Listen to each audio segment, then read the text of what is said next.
पुण्यातील धरण पाणलोट क्षेत्रात पावसाचं थैमान, खडकवासलातून विसर्ग वाढवला, भिडे पूल पाण्याखाली।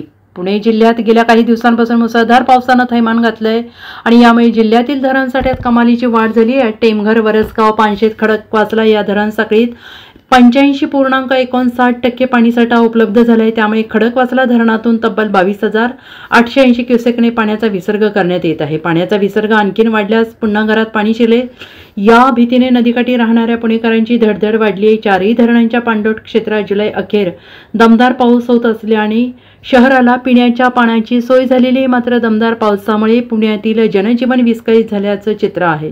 खडकवासला धरणातून मोठ्या प्रमाणावर पाण्याचा विसर्ग सुरू असल्याने बाबा भिडे पूल पुन्हा एकदा पाण्याखाली गेलाय। त्यामुळे परिसरातील रस्ता वाहतुकीसाठी पूर्णपणे बंद करण्यात आलेला आहे।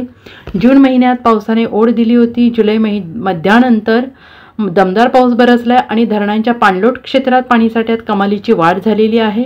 खडकवासला धरण साखळीत पावसानं थैमान घातलंय। रविवारी पानशेत धरणातून पहिल्यांदाच 4,712 क्युसेकने विसर्ग सोडण्यात आलाय, तर धरणांच्या परिसरात संततधार कायम असल्याने रविवारी खडकवासलामधून पुन्हा विसर्ग सोडण्यात आलेला आहे। Bureau report, SBN Marathi, Pune.